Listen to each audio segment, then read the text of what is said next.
Good morning, everybody. So before we move on to a new lesson on factoring, I thought it would be really important for us to consolidate some of the ideas that we've learned so far. So I'm going to present you with a few different types of trinomials, and we're going to go through some practice together to see how to maneuver through them. And I want to model for you some strategies, some ways of thinking about the problem itself as we work through them. So when I look at this current polynomial right here, I'm noticing a few things about it. First of all, I'm noticing that it has a squared term with a coefficient of 1, and that's going to be important.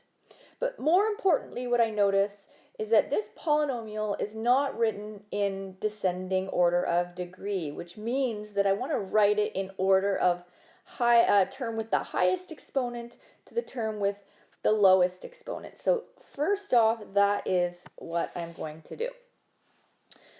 So I'm going to go equals x squared plus 2x minus 24. And so that's always one of the first steps that I want to take when I'm working on any kind of factoring, is to reorder those polynomials in order of descending degree.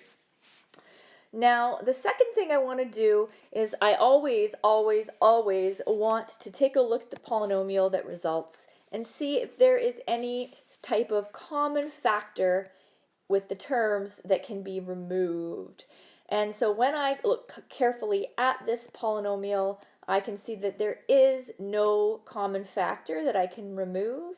Not all terms have an x in it, and the greatest common factor here from my coefficients is 1. So no common factor. So this is two things that I want to think about.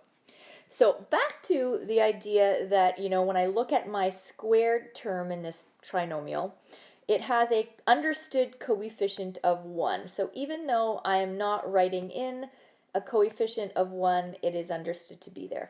Now that has a huge bearing on how I choose to go about factoring this, because this means that my life is a lot easier right now. So when I have a coefficient of 1 in my squared term, my process is quite straightforward.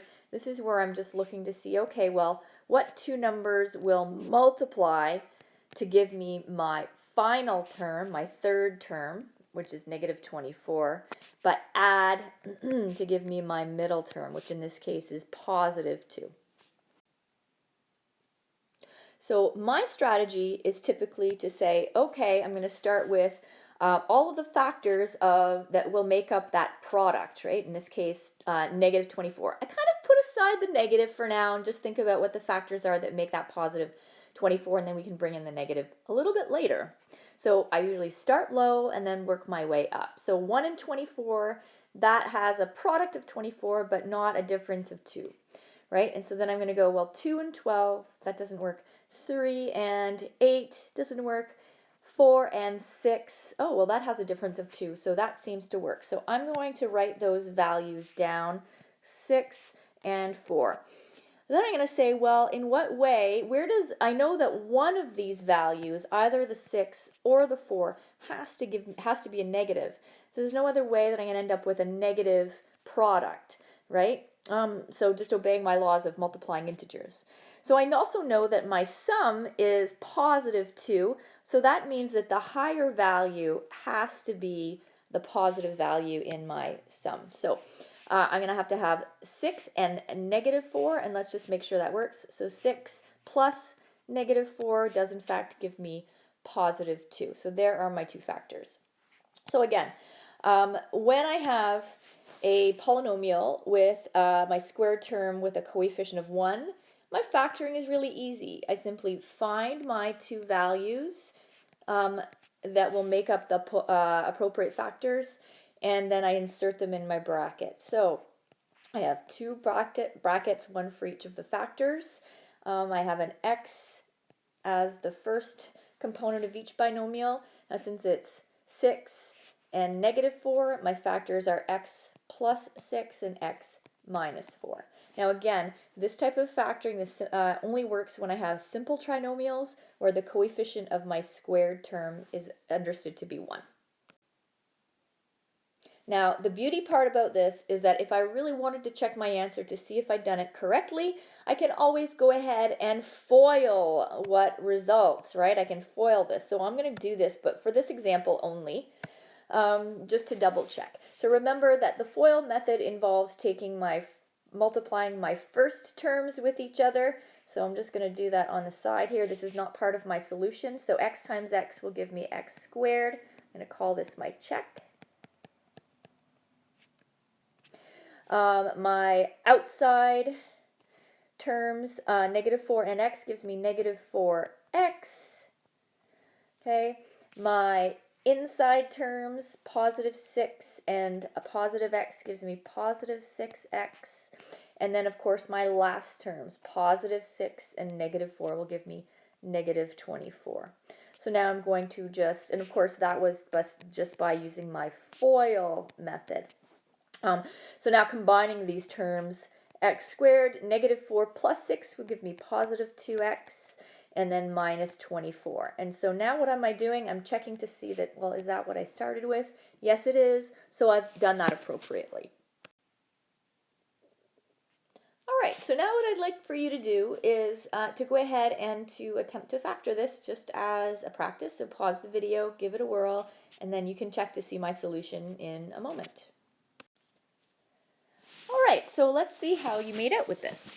So again, I'm just, pretending that this is a random question that I've just picked up in my textbook and I've been asked to factor it. So I'm looking to see that, first of all, that it is in order of descending degree. It is, so I can leave it as it is. I'm also seeing that there doesn't seem to be any common factors that I can remove, and so I'm going to leave that as it is. And so next I'm looking and I'm noticing that my square term has a coefficient of 1, which I know makes my factoring world a lot easier right now. And so I know that I'm looking for two numbers that will multiply to give me 64 and add to give me 16. So with these larger numbers, maybe the mental math in terms of remembering my multiplication tables isn't so easy. So if you need to use your calculator, there's no shame in that. Go ahead and do that. So I'm going to go through my factors here. I know 1 and 64 won't work. I know 2 times 32 will give me 64, but doesn't give me a difference of 16. And so on and so forth up the line, right? So like 4 and 16, and then it doesn't work. But I eventually arrive at 8 and 8, right? So 8 times 8 will give me 64, and 8 plus 8 will give me positive 16. So now I have my factors, and I've done all the hard thinking in this question, and I can simply lay out my two binomial factors here.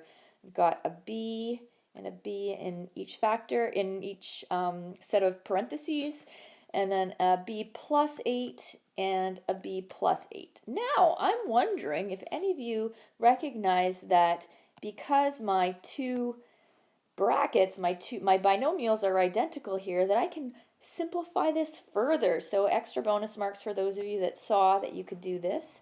I'm going to rewrite this these two binomials as b plus 8 all squared. So of course, if you got through that first step, that is still a correct factoring, but let's make it extra special by noticing that those factors are identical and writing it in a simplified form.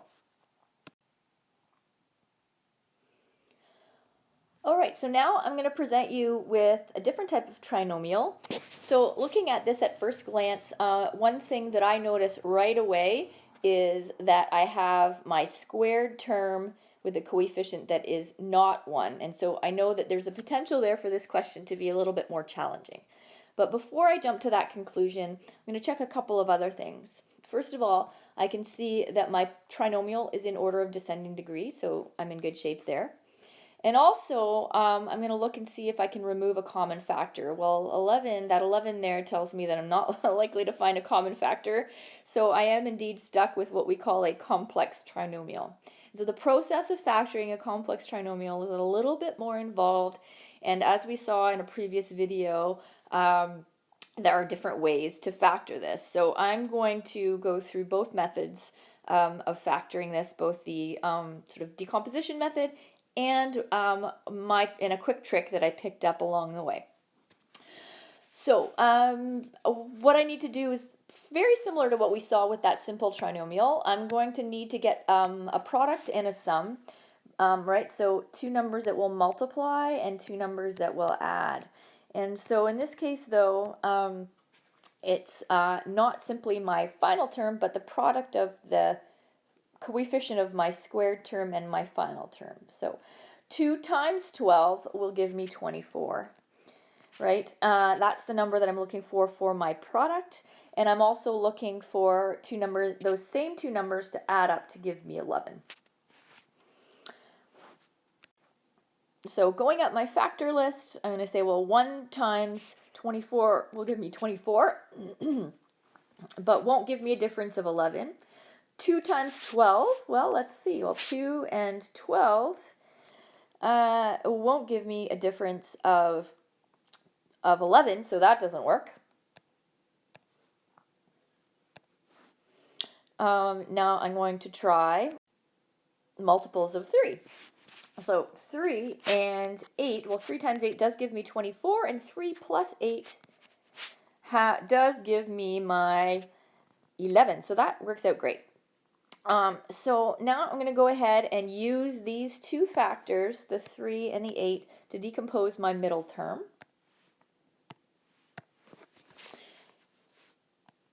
So again, this is my decomposition method. I'm going to go through the quick trick in just a little bit, and so you can use, again, whichever method that you choose. And again, there are also other, like probably about 10 different ways of factoring complex trinomials, but I've kind of narrowed it down to 2 that I think are the most common. So I'm going to go ahead and do that. So 2x squared plus 3x plus 8x, and then now plus 12. And so now what I'm going to do is I'm going to create groups with my two factors. So I'm going to group the first two together and the second two together. Notice that I've left the sign outside of that second bracket there. Okay. So now I simply need to remove a common factor from each of these brackets. So I'm going to remove from my first bracket, I see that there is a common factor of x, so that x is coming out. And then I'm left with 2x plus 3. And now I'm going to do the same with my second bracket. So I notice that there's a common factor of 4, and that's going to leave me again with 2x plus 3. And so one good clue that I've done this correctly is I have the same factor in each of my brackets. And again, if I want to make sure that I've pulled out the right factor, I can just simply go ahead and distribute the common factor that I've removed and ensure that I end up with what I started back with. So I'm almost done here. And so all I'm going to do is I'm going to say, well, I have the 2x plus 3 in common for both those brackets. And what are my leftovers? I'm left with my x and my plus 4. And so I'm going to pull that out, x plus 4. And so there I'm done. And again, of course, I could FOIL this out, this final factoring job, and see that I end up with what I started with. And that's a good way for me to check my work if I want to, but I don't need to. Okay, so now just a moment to go through my quick trick. And so I'm going to create a little bit of a barrier here. And with my quick trick, all I do is I take those factors that we came up with in that first step. I'm going to write them out in red here. So I've got the 3 and I've got the 24. And oops, sorry about that. Nope, I don't have 24. I have the 3 and the 8. And what I'm going to do is I'm going to look at, well, what is the coefficient of my squared term? It's a 2. So I'm going to go ahead and I'm going to divide each of those factors by the coefficient of my squared term, which in this case is 2. And then I'm going to see, well, what results when I work out that division. So if the numbers don't, if that number, that coefficient can't divide evenly into one of my factors, I just leave it alone for now. But if it can divide evenly, then I work out that division. So in this case, I'm going to say, all right, well, that works out to be, so I have 3 halves and I have 4. So that will help me build my two factors. So now I'm going to look at that. All right, well, it looks to me like I have 3 over 2. The denominator in this case becomes the coefficient of my x term, and the numerator here becomes, since it's 3, I say plus 3. And now I've got my second factor, which is a 4. So since it's a whole number, I have x plus 4. And so there's my quick trick. I end up with the same thing as I did using the decomposition method, only it takes me maybe about a third of the time. However, use whichever method is yielding you the correct answer in every case. All right, so now what I'd like you to do is I'd like you to give this next trinomial a try, see if you can factor it appropriately, and then we'll check in a couple of minutes. So pause the video, give it a whirl, and then check back in. All right, so taking a look at this trinomial, I see that it's in the correct order. I can see that there isn't a common factor to remove here, and so I need to go ahead and factor this as a complex trinomial. So to do that, I'm going to first think about what my factors are. So my factors are negative 60 and positive 7.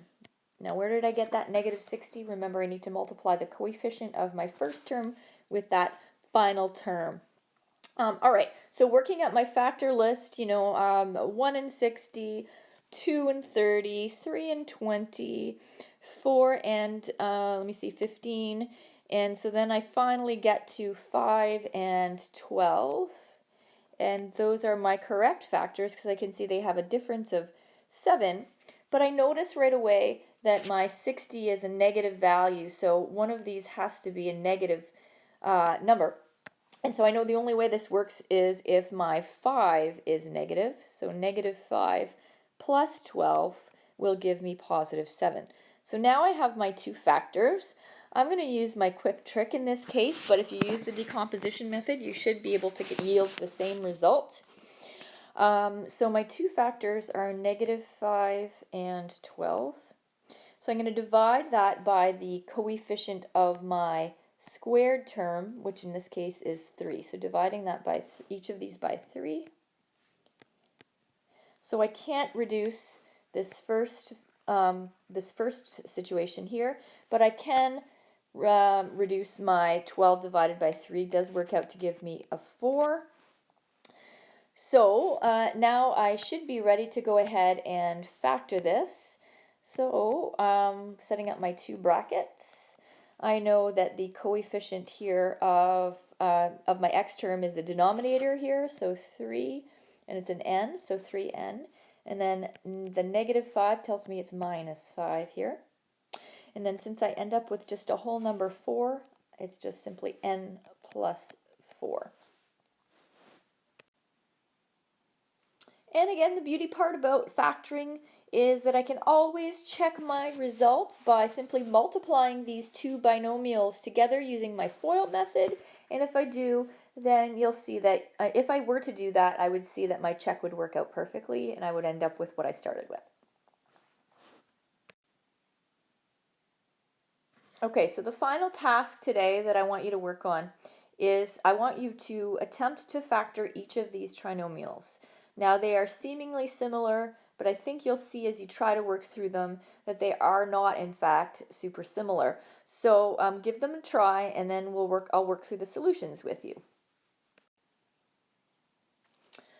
All right, so in this first trinomial, it looks like it's a complex trinomial, but it's actually just a simple trinomial in hiding. Let me show you what I mean by that. So remember, we always want to look first to see if our trinomial is in order of descending degree, and both of these are. But when I look at that, the trinomial on the left, I notice that there is in fact a common factor that I can remove, and I'm going to do that. And often if you can do that, then you simplify your life a whole lot. So I'm going to go ahead and do that. So when I remove that common factor of 4, I see that there's a common factor of 4 in each of these. Each of the coefficients are divisible by 4. That's going to leave me with a simple trinomial inside of my brackets as a remainder. So that's going to give me a squared minus 5a plus 6. And so now what I'm stuck with inside my bracket is really just a simple trinomial, and I'm going to go ahead and factor that as I would a simple trinomial. So I'm going to just create a little, I'm going to maybe do this down at the bottom. I'm looking for two numbers, and again, this is my rough work. I'm looking for two numbers that are going to multiply to give me my final term, which is 6, but add to give me my middle term, which happens to be -5. And so when I work through my factors, I know that 1 and 6 are going to give me a difference of 5 as long as I make the 6 a negative value. So 1 and -6 will work to give me my factors. Now I don't want to forget when I write out my final solution that the 4 is still kind of there. It's just hanging out. We've put it aside for the moment, but it's still part of my solution and needs to be there as one of the factors, so that if I were to multiply this out again, I would yield what I started with. But now I'm looking at these numbers. I have a 1 and I have a -6, which tells me that my factors are x plus 1 and x minus 6. And so there, and I'm done. Now, the second trinomial, the trinomial on the right, however, isn't quite so simple, because when I look to try and see if I can remove any common factors, there isn't a number that I can divide out, right? Because 15, of course, is not divisible by 4. So I can't pull that out as a common factor, which means that I'm stuck working through this as a complex trinomial. So my process is a little harder. So I'm going to go ahead, I'm going to find my factors. So my factors in this case, I'm looking for two numbers that will multiply to give me not -15, but 4 times -15, which happens to be -60. I'm running out of space here. Let me just rewrite that.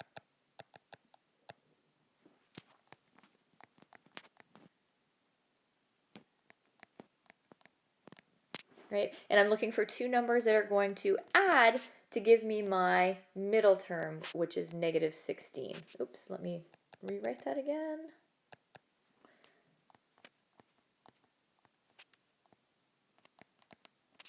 There we go. So, well, what are those numbers? It looks to me as though those numbers are 10 and 6. But in order to get a negative value here, I would have to have a negative on only one of these values, so -10 or -6. Now, I'm looking at this and I'm seeing, well, there are no two numbers that will actually multiply to give me -60 and add to give me -16. So this question, in fact, is not factorable. So it's important to remember that sometimes that will happen. And so how do we work through that? Well, we just simply write not factorable. Now, for the sake of practicing this skill, what I'm going to do is I'm going to just change this question into one where we can factor it. And so I'm going to make this just a positive 15, and that will make this a positive 60. And so now the only way that this will work is if I have a -10 and a -6, which will of course multiply to give me positive 60, and will add to give me my -16. So if you want to go ahead and pause the video and try this question again, then go ahead and do that. Otherwise, watch and make sure that you can follow along as I factor this. So my two factors are -10 and -6. I'm going to divide them both by the coefficient of my squared term, so 4 and 4. So one thing that hasn't popped up yet is if I'm using this method, I'm going to, even though sometimes the coefficient can't divide unevenly, what I still need to make sure that I do is that I reduce that fraction to lowest terms. And so each of these fractions, when I reduce them to lowest terms, will yield me -5/2 and -3/2. So that will allow me to form my factors in my final solution to this new problem. Create a barrier here. And so my two factors are 2a minus 5 and 2a minus 3. So I hope that you found this useful in terms of just knowing how to strategize when all of these types of trinomials are sort of mixed together and you're simply asked to factor. So I'm going to give you a worksheet to work on today so that you can practice knowing when to do what with these two different types of trinomials. As always, feel free to just drop me a line on Google Classroom or via email, Gmail. If you're struggling with this and you'd like some extra help, I'm happy to be of assistance to you. Just let me know.